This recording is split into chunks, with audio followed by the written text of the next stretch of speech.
Если что-то в этой войне удивляет, так это то, насколько она следует всем предсказаниям.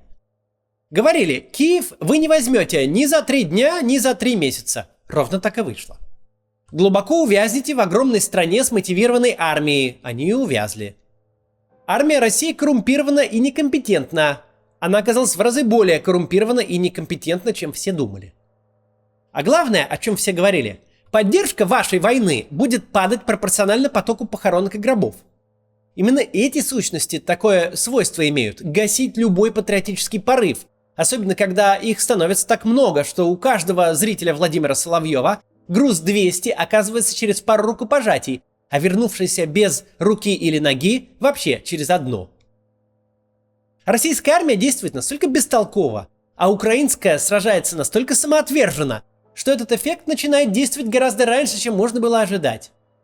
Не прошло и 1,5 месяцев, а солдаты и росгвардейцы уже отказываются ехать в Украину, и комментаторы городских пабликов под очередным некрологом или военной статьей начинают задаваться вопросом, а стоило ли оно того? Гораздо быстрее, чем можно было бы себе представить, защитники Украины делают для агрессора эту войну непомерно дорогой. Дорогой буквально в человеческих единицах. Путинский режим вынужден очень неохотно, но вынужден с колес переизобретать вторжение заново, чтобы и победой было что представить, и остановить бессмысленный поток похоронок как-то было можно. Делается это не по доброте душевной, не из гуманитарных соображений, но из тех, которые я дальше подробно опишу.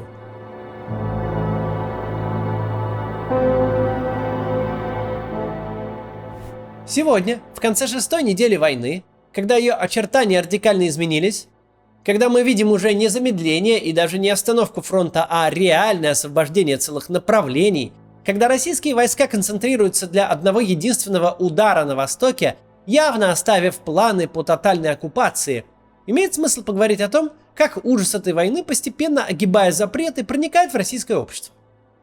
Реальность начинает настигать людей, которые не хотят верить и не хотят принимать.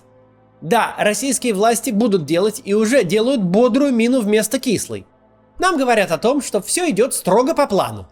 Но на деле единственное, что можно сказать, не будучи военным экспертом, от хорошей жизни армии не отступают. Тем временем на фоне ахового фронтового положения начинают происходить вполне ожидаемые перемены в тылу. Те перемены, которые всегда сопровождают маленькие победоносные войны, если те оказались не маленькими и не победоносными. Когда замолкают СМИ, начинают говорить трупы. Чем больше украинская армия перемалывает оккупационных войск, тем больше этих трупов, тем сложнее их игнорировать. Афганская и чеченская кампании вселяли ужас в людей. Для целых поколений они становились натурально дамокловым мечом. Выгонят из института, заберут в армию, отправят в Афган, убьют, покалечат или в яму с маджахедами посадят. Но если мы посмотрим на сухие цифры, то убедимся, что страхи эти были серьезно преувеличены. Да, когда речь идет о жизни и смерти, 0,1% это совсем не те же 0,1, что вероятность прогореть на какой-нибудь инвестиции. Однако в реальности, если бы вас призвали в советскую армию в 85-м или в российскую в 95-м, то, скорее всего, вы не попали бы ни в Афган, ни в Чечню, и с еще более ничтожными шансами вы бы там пострадали. Тем не менее, этого хватило, чтобы родители искали дружбы с врачами и военкомами, давали взятки, покупали справки, только бы их ребенок не попал на войну. А по отражению в нашей массовой культуре Афганистан уступает только что Второй мировой войне. Такое впечатление он произвел на людей. Война в Украине многим похожа на Афганистан и Чечню. Многим, но не масштабом. Это не локальный конфликт с вовлечением ограниченного контингента. Это массовая фронтальная война, в которой задействованы сотни тысяч человек, попросту все сколько-то боеспособные силы. Настолько все, что даже не остается на миротворческие контингенты. Потери такие же массовые, как и армия. Когда самые педантичные исследователи, которые оценивают потери техники только по фотографиям, а ограничения таких исследований понятны, говорят о не менее чем 2000 единиц уничтоженной российской военной техники, из которых не менее 600 — это танки. Но вполне очевидно тогда, можно прикинуть, что людские потери, если не перевалили уже за 10 тысяч, то очень к тому близки.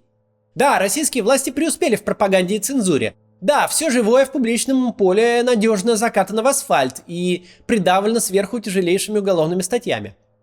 Но дело в том, что война очень древнее занятие человека. Она возникла сильно раньше интернета, средств массовой информации и даже письменности. В обществе, особенно если его лишили независимых СМИ и хоть какой-то свободной дискуссии, подменив все пропагандой, включаются такие механики, с какими ни один Роскомнадзор не совладает. Понятное дело, что когда в какой-нибудь поселок Ивановской области на пару тысяч жителей приходит первая похоронка, о ней тут же узнают все. Потому что все знали этого Васю, который не вернулся. Все знают его родителей. О его смерти говорят в магазине, на почте, в очереди на автобус. Все тут же бросаются звонить родственникам и детям. А вот помнишь, был такой Вася? Ты за ним еще в детстве присматривал. Вот тут похоронка на него пришла. И уже за 1000 километров от этого поселка, уже в курилке новосибирского офиса, тоже все знают, что был такой Вася и нет его больше. Информационный монолит пропаганды в этой ситуации совсем не спасает, а скорее усугубляет ситуацию. Вокруг тебя уже пару раз бахнуло, бывший одноклассник без ноги в больнице лежит, племянник коллеги не вернулся вовсе, а телевизор продолжает браво рапортовать о каких-то совершенно незначительных потерях. Чем дальше, тем больше через личные беседы, через местные сообщества в соцсетях слухи будут раздувать и без того огромные потери в совсем катастрофический масштаб. Государство будет пытаться за распространение слухов преследовать, отчего они, естественно, будут расходиться еще шире. Среди же силовиков и военных, достаточно замкнутого сообщества, такие слухи и вовсе расходятся моментально. Можно попытаться сохранить ОМОНовца в секретной могиле и запугать родственников, но совершенно точно его коллеги со всего региона будут знать, куда конкретно его отправили и при каких обстоятельствах в точности он погиб. Уже сейчас из материалов медиазоны, более чем заслуживающего доверия СМИ, мы знаем о сотнях отказов от отправки в Украину. Отказываются как военнослужащие, так и сотрудники Росгвардии. Понятное дело, что речь, может быть, исключая единичные случаи, не идет о нравственном выборе. Моральный облик российских солдат и росгвардейцев нам слишком хорошо известен и понятен как по разгонам мирных демонстраций, так и по зверствам в Украине. Но дело в том, что шанс не вернуться с этой войны или вернуться с неполным комплектом частей тела более чем реальный. Особенно, когда ты не абстрактные цифры смотришь потерь, а уже соседнее подразделение не вернулось в полном составе. Сегодня я попробую представить вам панораму того, как к людям приходит война. Приходит минуя СМИ. Оказывается, просто с ними по соседству. В том же паблике ВКонтакте, где вчера они покупали подержанный телевизор. Давайте посмотрим на несколько примеров, которые мы нашли в соцсетях в открытом доступе. Вот, например, Сергей Васильевич Тарасов, житель Кировской области. Когда вторжение только началось, он отнесся к этому легкомысленно. Мол, а нам-то, россиянам, что? Мы вообще в минус 25 в прорубь ныряем. Неужели не сможем затянуть пояса, да и пережить все эти ваши санкции? Однако через месяц ему пришлось осознать серьезность ситуации. Причем осознать самым ужасным образом. В начале апреля в дом пришла похоронка на сына. Вот таких вот случаев, когда буква Z на той же странице сменяется церковной свечкой за упокой, очень немало.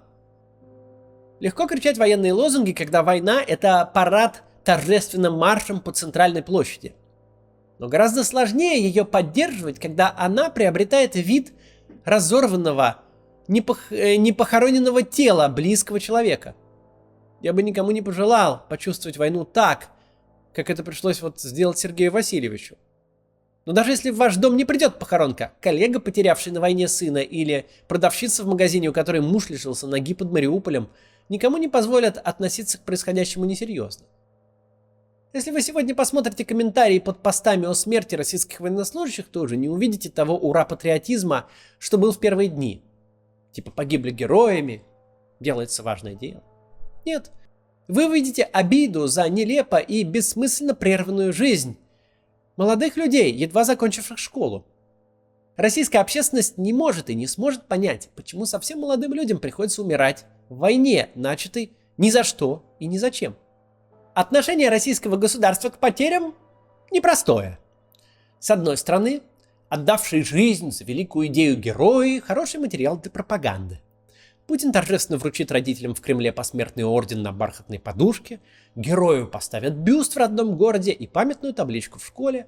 По приторной привычке нашей пропаганды еще припишут какую-нибудь фразу из голливудского боевика 80-х. Но это работает, пока погибших единицы. Пока каждому можно дать по ордену, а семье по квартире, на каждого отлить бюст и выбить табличку. Но когда счет погибших идет на тысячи, это превращается в проблему. Представьте себе, как бы это все выглядело, если бы государство показало реальный масштаб смертей российских военных. Уже ни о какой маленькой победоносной войне не шло бы и речи. Я просто покажу пример. На американском кладбище в Нормандии 9386 могил. Эта цифра сопоставима с потерями российской армии в Украине, по оценкам. Представьте себе отношение россиян, если бы такое кладбище появилось в России по результатам 1,5 месяцев войны в Украине. А по факту оно уже есть, просто не оформлено так наглядно, как это. Государство пытается эту проблему скрыть, манипулируя статистикой, но становится только хуже. Во-первых, реальность с пропагандой расходится все дальше. На место независимой информации приходит молва, которая сильно хуже. А во-вторых, тайные, стыдливые похороны, оставление тел собственных солдат на поле боя, отказы в последних почестях — это все максимально далеко от понятий воинской доблести или простой человечности. И еще дальше расходится с пропагандой. Нет способа в какой-нибудь глубинке сделать похороны более публичными и более обсуждаемыми, чем их скрыть. Такие же примерно настроения, которые постепенно, но заметно начинают себя проявлять, мы видим в комментариях вообще под любым материалом про войну в региональных СМИ. Самое последнее, чего люди могли ожидать, это того, что спустя почти 1,5 месяца того, что называли спецоперацией, будет что угодно. Погибнет куча людей, вырастут цены, перестанут работать карточки, кто-то останется без работы. Все на свете, кроме хоть какого-то результата или хотя бы хоть какой-то явной цели. Зачем же это все было сделано? Еще меняющееся отношение россиян к этой всей истории можно увидеть, вбив в Яндекс слова «Зачем Россия?». Мы увидим там нечто подобное. И это в Яндексе, который важный столб пропаганды и в своих новостях не показывает ничего, что отличалось бы от официальной линии. Но главная уже ситуация, которая, безусловно, будет доходить постепенно до всех, бессмысленность столь огромных жертв. Прадеды этих молодых людей погибали в бою за родину в Отечественной войне. У них есть память и посмертная слава. Они занимались конкретным делом во имя понятной цели. Такая же слава будет у нынешних защитников Украины. А что будет у этих? У тех, кто пришел с оружием на чужую землю? Что у них хотя бы на памятнике будет написано? Вот эта безумная трехэтажная канцеляритская формулировка, которую носитель русского языка не в состоянии произнести. Погиб в ходе специальной военной операции по денацификации и демилитаризации Украины? Кем они уходят в могилу для Украины и вообще для всего мира западнее Белгорода? Уходят солдатами армии, которая ответственна за тяжкие военные преступления, которая принесла бессмысленный театр насилия в мирную Европу. Со временем у каждого жителя России, сначала в дальнем, а позже и в ближнем кругу, начнет появляться все больше трупов. Причем смерть их не имеет даже формальных целей. Точнее, между трупом от 20 марта и трупом от 5 апреля эти цели успели трижды смениться. Погибший 20 марта еще брал Киев и денацифицировал, Украину, а погибший 5 апреля уже просто Донбасс защищал. С точки зрения официальной доктрины, они убиты в разных войнах. Многое мы успели сбросить с себя с кончины СССР, но отношение государства к людям как к расходному материалу, копеечность любых смертей, чужих, гражданских, своих военных, это то, что возвращается к нам через 30 лет. Нет задачи, чтобы люди не гибли. Есть чисто техническая задача для пропаганды, максимально бодро их гибель отработать. Ну и у пропаганды, как мы с вами видим, есть свой предел. Абсолютно шокирующее отношение российского государства к своим солдатам поразило даже президента Украины. Я уже показывал его речь на этот счет. Давайте тут ее вспомним. Ну и подумаем, нормально ли это все вообще? Ответ тут понятен. Но все же. Надо ли оно им? Я просто не уверен, что им эти списки надо. Потому что как только появляются какие-то эти пацаны, там просто дети. Особенно вот эти 3-й, 4-й год. Или, вот, я просто вообще удивлен, что такое. Вот. Некоторые из нас какие-то периоды в жизни закончили в 2003-2004. Там люди такого года рождения. Вот. Я поэтому думаю, что они не хотят показывать, что с трупами. И я не совсем понимаю, как они их, ну, там есть специальный процесс, как эти люди, мы хотим их передать, мы хотим отдавать, мы не хотим держать, ну, трупы, вы же это прекрасно понимаете, мы хотим, чтобы они уехали.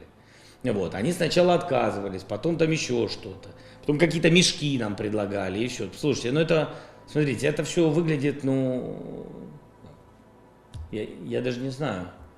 Знаете, у нас у всех, наверное, что-то в жизни было, когда уходили люди, даже не близкие люди, не родные, даже когда, ну, слушайте, даже когда собака или кошка умирает, так не поступают. То есть это в общем это мусорные пакеты.